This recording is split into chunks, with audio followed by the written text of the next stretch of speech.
I'm Jono Buchanan, and what we're going to do in this video is explore the AutoFilter plugin within Logic.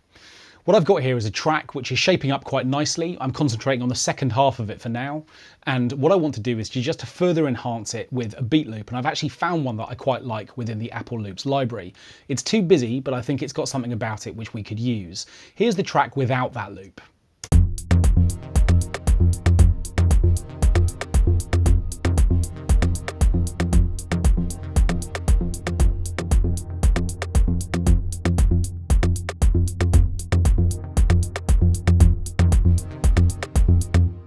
Now, the loop that I found sounds like this, and if we just audition it within the Apple Loops library, it sounds like this.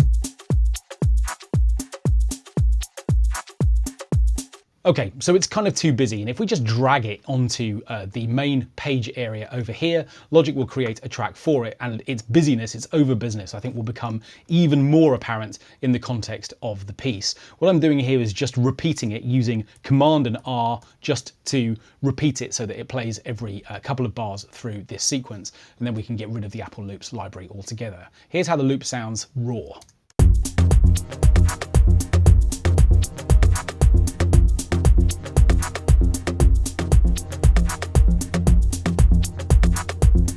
So we've got an over busy loop here. It's absolutely clear that there's too much stuff happening, and what we want to do is to get rid of some of it.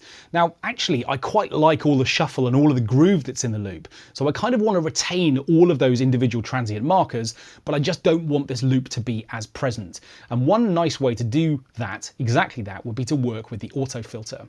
Now, this is a plugin that exists. I've actually used it recently, so it's at the top of my recents folder. But if you come into the filter section, here is the AutoFilter right here, and its interface looks like this. Now, at the most basic level, the AutoFilter is just precisely that. It's a filter. It allows me to decide which frequency content I'm going to hear and which bits I'm going to get rid of. And what's interesting about this is it's what's called a variable state filter. I can use high pass filters, low pass filters, bandpass filters, and all of those exist within the same interface. I can choose the type of filter here that I want to use, and here I can select the cutoff frequency. So if we just solo this sound for a second, if I stick with the low pass, we're in the 24 dB per octave low pass filter, the strongest low pass filter within the plugin. It sounds like this.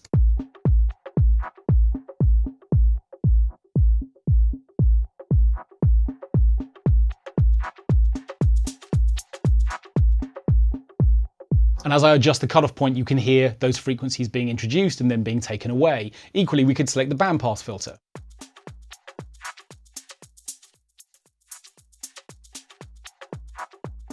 What bandpass filters do is they allow you to hear the frequencies kind of in the middle, getting rid of bass underneath and treble above. And as we walk through all those different frequency groups using the cutoff frequency, effectively what we're doing is highlighting different narrow band, but nevertheless different areas of the frequency spectrum. So that's the filter at its most basic level. But what's particularly nice about the way that the AutoFilter works is that we've actually got a number of other things we can do to the sound, which can get it moving in different ways. So for a start, I've got envelope control of the sound here. I can set how the filter is going to respond as an envelope, setting an attack time, a decay time, a sustain time, and a release time, so that as the filter opens and closes or responds to the signal triggering it, effectively the tone will change as a result. What I've also got is an LFO, and that's the one that I'm particularly interested to use within the context of this beat. So the first thing I'm going to do is to turn off the envelope control, which is automatically assigned, and instead I'm going to turn up the LFO, making sure that the LFO here is being fed into the way that the cutoff frequency responds. So firstly, what I'm going to do is I'm going to set a speed for how this LFO is going to open and close. I'm going to set this up over 2 bars. What I'm then going to do is to choose a waveform, a shape that shows me how the performance of that LFO is going to behave. So it's going to open and close over a 2-bar period. Now that alone should be enough to get some movement into the sound. I'm going to stick with my bandpass filter for now to see how that sounds. So effectively that movement that I was creating a moment ago manually by adjusting the cutoff point will now be happening because the LFO is engaged. Let's just hear it.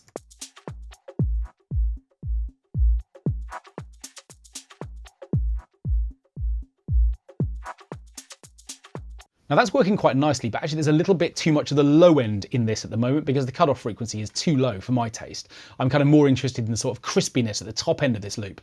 So by moving the cutoff frequency up, we're effectively shifting all of that movement a little bit higher up through the frequency spectrum.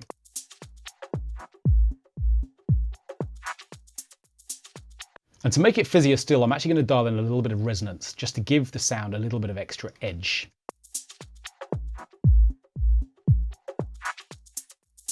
Now, if I decide the movement is too much, I can reduce the amount that we're actually hearing this LFO. Let's just sort of dial that back to just 20%.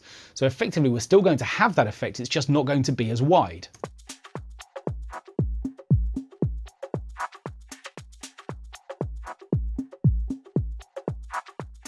Okay, sort of halfway house between those two positions feels like it might be about right. Let's take that up to 40% or so.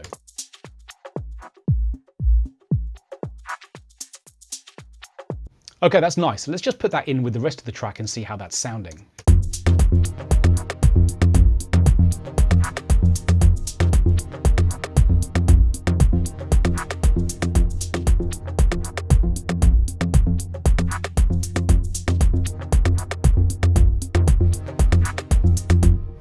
That's working well. One thing I really like to do whenever I've got movement in a sound like this is to almost sort of set a tracer behind that movement by setting up some delay. I've got a delay in this project already, and I'm just going to take this sound and feed some of it through to the delay so that effectively as the filter moves, we almost get a ghost second version of that sound as the delay picks it up.